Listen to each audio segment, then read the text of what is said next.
Shalom Bapak Ibu dan Saudara-saudara yang kekasih di dalam Tuhan Yesus Kristus. Kita bertemu lagi di dalam renungan firman Tuhan bersama saya Guru Injil Atongai. Sebelum kita membaca firman Tuhan, marilah kita berdoa, memohon pertolongan dan belas kasihan Tuhan. Kita berdoa. Bapa di dalam sorga, kami bersyukur kepadamu ya Tuhan Allah kami. Engkau sajalah yang membuat kami ada sampai hari ini, dan semua itu adalah karena anugerah-Mu kepada setiap kami. Terima kasih seluruh keberadaan kami, seluruh hidup kami. Pada hari ini Tuhan, sekali lagi kami memohon pertolongan-Mu, tolonglah kami untuk memulai hari ini. Sertailah kami Tuhan. Kami akan membaca firman-Mu dan kami mohon tolonglah kami oleh Roh-Mu yang kudus. Terima kasih Tuhan, ampunilah segala dosa kami dan sucikanlah kami oleh darah Tuhan kami Yesus Kristus, agar kiranya kami boleh beroleh pengampunan, beroleh kelayakan melalui anak-Mu Yesus Kristus, Juru Selamat kami. Dalam nama Tuhan Yesus kami berdoa. Amin. Bapak, Ibu, dan Saudara-saudara yang kekasih di dalam Tuhan Yesus Kristus, firman Tuhan yang kita renungkan pada hari ini saya ambil dalam Mazmur pasal 9 ayat 1 sampai dengan ayatnya yang ke-12. Nah saudara, sebelum kita membaca firman Tuhan, saya akan mengajukan beberapa untuk mengarahkan pikiran kita. Apakah saudara bisa membedakan antara orang percaya dengan orang yang tidak percaya? Nah, apa bedanya saudara? Yaitu bedanya ialah terletak, yaitu perpindahan pusat kehidupan. Ya, orang percaya pusat kehidupannya bukan lagi dirinya sendiri, tetapi pusat hidupnya ialah Tuhan itu sendiri. Itulah yang membedakan secara signifikan antara orang percaya dengan orang yang tidak percaya. Orang yang berpusat kepada Tuhan adalah orang-orang yang percaya kepada Tuhan. Orang-orang percaya itu dipanggil untuk tidak lagi hidup berpusat pada dirinya sendiri, melainkan ia berpusat kepada Tuhan Allah penciptanya. Nah, untuk memuliakan Tuhan daripada memuliakan diri sendiri.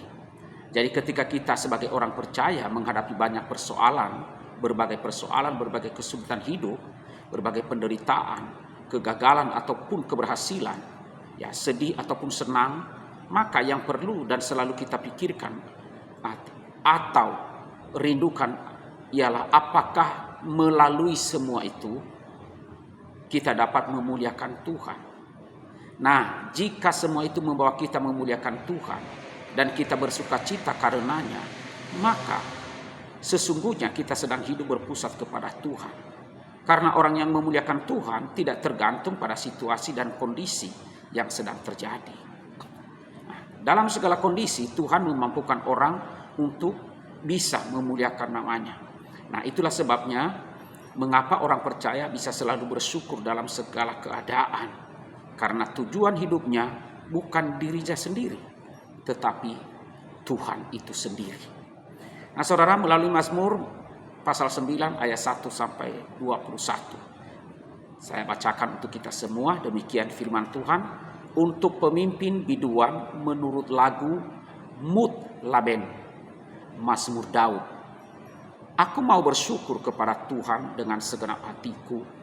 Aku mau menceritakan segala perbuatan-Mu yang ajaib. Aku mau bersukacita dan bersukaria karena Engkau, bermazmur bagi nama-Mu yang maha tinggi. Sebab musuhku mundur, tersandung jatuh dan binasa di hadapan-Mu. Sebab Engkau membela perkaraku dan hakku. Sebagai hakim yang adil, Engkau duduk di atas tahta. Engkau telah menghardik bangsa-bangsa, telah membinasakan orang-orang fasik. Nama mereka telah Kau hapuskan untuk seterusnya dan selama-lamanya. Musuh telah habis binasa, menjadi timbunan puing senantiasa. Kota-kota telah Kau runtuhkan, lenyaplah ingatan kepadanya. Tetapi Tuhan bersemayam untuk selama-lamanya. Tahtanya didirikannya untuk menjalankan penghakiman. Dialah yang menghakimi dunia dengan keadilan dan mengadili bangsa-bangsa dengan kebenaran. Demikianlah Tuhan adalah tempat perlindungan bagi orang yang terinjak tempat perlindungan pada waktu kesesakan. Orang yang mengenal namamu percaya kepadamu, sebab tidak kau tinggalkan orang yang mencari engkau, ya Tuhan. Bermazmurlah bagi Tuhan yang bersemayam di Sion. Beritakanlah perbuatannya di antara bangsa-bangsa. Sebab Dia yang membalas penumpahan darah. Ingat kepada orang yang tertindas. Teriak mereka tidaklah dilupakannya. Kasihanilah aku, ya Tuhan. Lihatlah sengsaraku, disebabkan oleh orang-orang yang membenci aku. Iya, Engkau yang mengangkat aku dari pintu gerbang maut, supaya aku menceritakan segala perbuatanmu yang terpuji dan bersorak-sorak di pintu gerbang puteri Sion, karena keselamatan yang daripadamu. Bangsa-bangsa terbenam dalam pelubang yang dibuatnya, kakinya terperangkap dalam jaring yang dipasangnya sendiri. Tuhan telah memperkenalkan dirinya. Ia menjalankan penghakiman. Orang fasik terjerat dalam perbuatan tangannya sendiri. Orang-orang fasik akan kembali ke dunia orang mati. Ya, segala bangsa yang merupakan Allah. Sebab bukan untuk seterusnya orang miskin dilupakan. Bukan untuk selamanya hilang harapan orang sengsara. Bangkitlah Tuhan, janganlah manusia merajalela. Biarlah bangsa-bangsa dihakimi di hadapan-Mu. Biarlah mereka menjadi takut, ya Tuhan, sehingga bangsa-bangsa itu mengakui bahwa mereka manusia saja. Demikian firman Tuhan. Nah saudara, dari sini kita melihat Raja Daud adalah seorang pahlawan perang dan dari bangsa Israel. Dia memenangkan peperangan demi peperangan. Dan pertanyaannya adalah, apakah yang dibanggakan oleh Daud? Apakah yang menjadi kesukaan dari Raja Daud? Saudara, jawabannya adalah kebanggaannya dan kesukaan dari Raja Daud ternyata bukan keberhasilannya, bukan kesuksesannya, melainkan ia bisa menyaksikan Tuhan bertahta di atas segala bangsa, di atas bangsa-bangsa. Itulah kebanggaan dan kegembiraannya. Daud sebagai orang yang percaya kepada Tuhan tidak berpusat pada dirinya sendiri, tetapi kepada Tuhan. Nah, disinilah kita melihat perbedaan yang sangat jelas dari Daud. Ia tidak membanggakan akan keberhasilannya. Nah saudara, pesan firman Tuhan hari ini bagi kita ialah sukacita orang-orang percaya dalam hidupnya karena pertolongan Tuhan dengan menyatakan kuasa, otoritas, dan kemuliaannya. Itu yang pertama. Nah itu dapat kita baca atau dapat kita lihat di dalam Mazmur yang barusan kita baca tadi, yaitu di dalam ayat 2 hingga ayatnya yang ke-8. Nah, di dalam bagian itu, di dalam ayat 2 sampai 8 itu, Mazmur itu menceritakan keberhasilan Raja Daud dalam peperangan. Tetapi di dalamnya tidak ada sedikit pun Raja Daud memegahkan dirinya atas keberhasilan yang ia peroleh. Kebanggaannya, kesukacitanya, dan kegembiraan Raja Daud seluruhnya untuk Tuhan.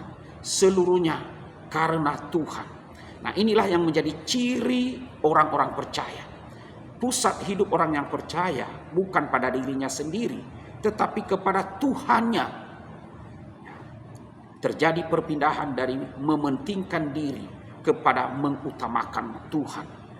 Semua itu terjadi karena apa saudara? Karena ketika seseorang menerima kasih karunia di dalam Yesus Kristus, sehingga dia tahu hidup yang dia miliki bukanlah miliknya sendiri, tetapi milik Tuhan. Hidup yang dia lalui harus menyenangkan, memuliakan, memasyurkan, meninggikan Tuhan, dan melakukan seluruh rencananya. Sikap hati berpusat kepada Tuhan menjadi kekuatan orang-orang yang percaya kepada Tuhan. Sikap hati yang seperti itu sangat cocok untuk segala keadaan, situasi, untuk apapun, ya. Biar badai sekalipun, karena bagi orang percaya yang terpenting adalah dia boleh dan bisa memuliakan Tuhan di tengah-tengah keadaan apapun itu. Bukankah memuliakan Tuhan tidak selalu pada masa-masa yang menyenangkan, tetapi pada masa-masa gelap juga? Tuhan bisa memakai kita untuk memuliakan Dia. Karena itu saudara, marilah kita memasyurkan, bersyukur kepada Tuhan. Di dalam hidup yang lancar, kita bisa memuliakan Tuhan. Tetapi juga di saat kita sedang dalam masalah, penderitaan. Dan penderitaan itu tidaklah menjadi alasan untuk tidak memuliakan Tuhan. Karena hidup kita hanya berpusat kepada Tuhan saja. Kemudian yang kedua, orang-orang percaya tidak perlu menjadi putus asa di dalam kesulitan. Karena apa? Karena Tuhan tidak pernah lupa untuk membelanya. Itu dapat kita lihat di dalam ayat yang ke-10 hingga ayatnya yang ke-13. Nah saudara, saya bacakan sekali lagi ayat 10 hingga 13. Demikianlah Tuhan adalah tempat perlindungan bagi orang yang terinjak di tempat perlindungan pada waktu kesesakan. Orang yang mengenal namamu percaya kepadamu, sebab tidak kau tinggalkan orang yang mencari engkau ya Tuhan. Bermazmurlah bagi Tuhan yang bersemayam di Sion. Beritakanlah perbuatannya di antara bangsa-bangsa. Sebab Dia yang membalas penumpahan darah ingat kepada orang yang tertindas. Teriak mereka tidaklah dilupakannya. Jadi di sini Raja Daud memberitahukan kepada kita bagaimana sikap Tuhan kepada orang-orang yang percaya kepadanya, yaitu orang-orang yang mencari wajahnya, orang-orang yang berseru kepadanya, orang-orang yang mengalami penderitaan, diinjak-injak, karena orang-orang percaya tidak melawan dengan kekerasan, tetapi berjalan dengan iman, dengan bersandar kepada Tuhan. Tuhan tidak pernah lupa untuk membela orang-orang yang percaya kepadanya. Nah, pertanyaannya adalah apa yang menjadi pergumulan hidup kita yang sepertinya tidak ada jalan kedua? Tuhan ingat kepada orang-orang yang tertindas. Dia ingat, Dia mendengar teriak orang-orang yang percaya dan tidak pernah melupakannya. Kita sebagai orang-orang yang percaya kepada Tuhan tidak perlu putus asa, tidak perlu kecil hati ataupun kecewa. Karena apa? Karena Tuhan tidak pernah lupa untuk membela kita, membela saudara dan saya. Tuhan kita Yesus Kristus adalah pembela agung kita.